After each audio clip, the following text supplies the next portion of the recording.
عاملين ايه؟ يا رب تكونوا بخير وفي احسن حال.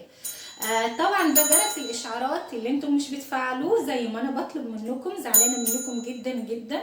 عايزه اقول لكم ان الجرس ده اول هديه تجيني للقناه، وبصراحه فرحانه بيه جدا جدا. امور قوي ودمه خفيف، وان شاء الله هستعمله في الفيديوهات بتاعتي بعد كده، علشان بقى تفضلوا فاكرين ان انتم تفعلوا جرس الاشعارات للقناه. الاول احب اقول لكم النهارده ان شاء الله هنعمل وصفه سهله وبسيطه جدا، سريعه في التحضير، ما بتاخدش وقت خالص في التسويه. هنعمل النهارده طبق الكبده بشويه تريكات بسيطه كده، هتاخدي احلى طعم واحلى ريحه ان شاء الله. وصفتنا النهارده هتعجبكم.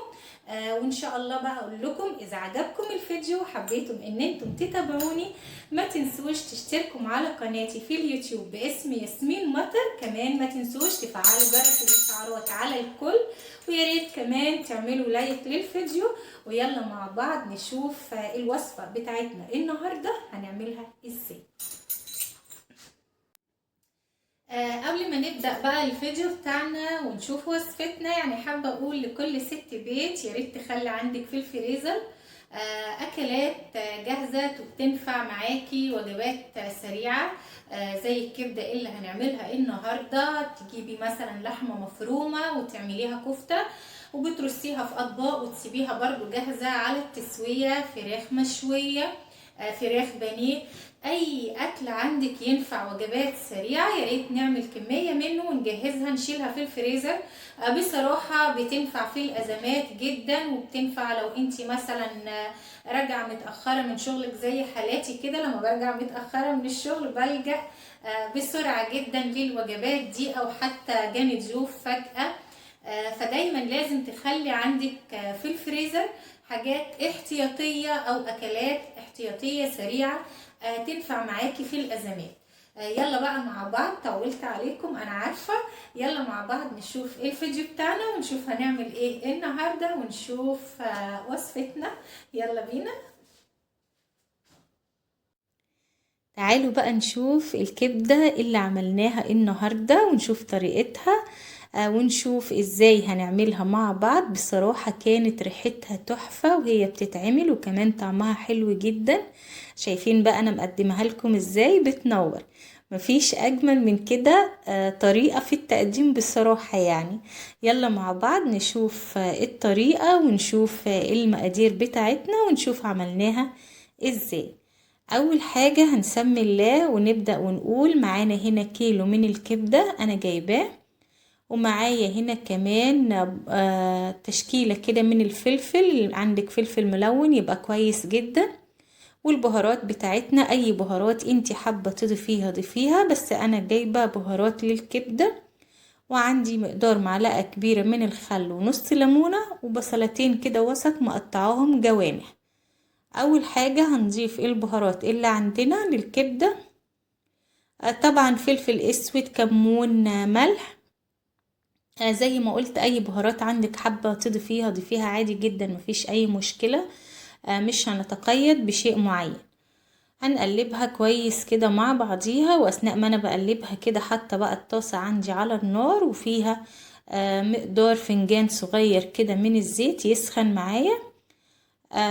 طبعا هنا هنجيب بقى اول حاجة البصل بتاعنا. انا قلت البصل مقطعاه جوانح، ما بحبش اعمله البصل الصغير ده كده بيبقى افضل كتير في الطعم وبيديكي نتيجة حلوة جدا.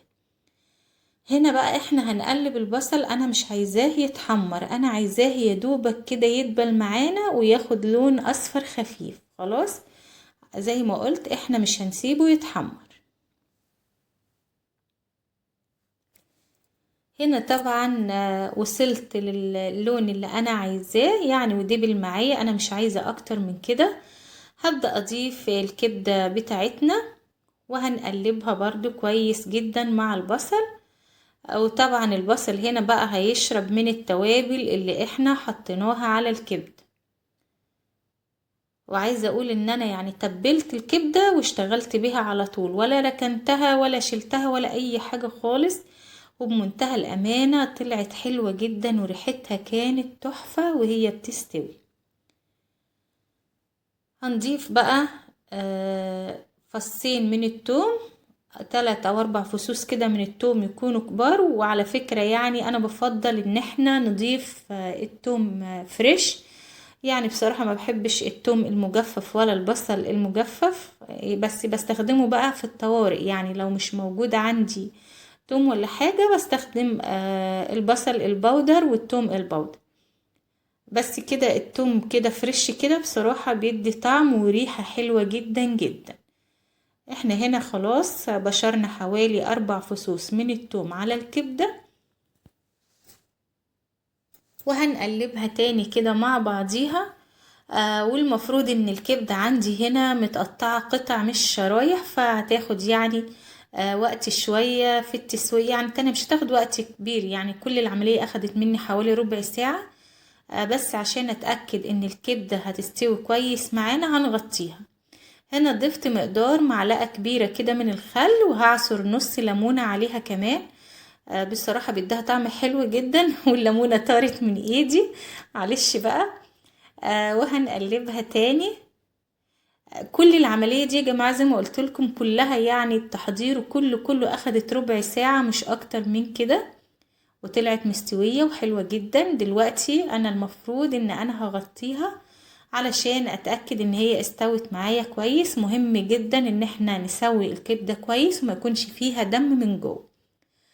طبعا هنا خلاص يعني بعد حوالي 10 دقايق، ال5 دقايق بقى اللي فاضلين دول قبل ما نطفي عليها بضيف الفلفل. طبعا احنا مش عايزين الفلفل يستوي، احنا عايزينه برضو يدبل معانا بس مش اكتر من كده.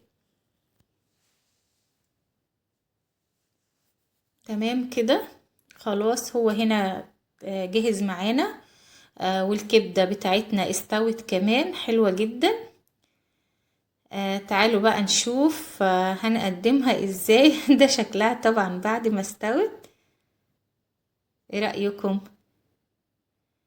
بتمنى ان الفيديو يكون عجبكم. شايفين الجمال بقى؟ اظن الجمال ده مش شفتوه عند حد قبل كده. الكبدة بتنور. يا رب الوصفة تكون عجبتكم والفيديو يكون عجبكم وتكونوا استفدتم منه ولو بمعلومة بسيطة جدا. يا ريت بقى ما تنسوش تدعموني باللايك وبالاشتراك في القناة وتفعيل الجرس. مع ألف سلامة.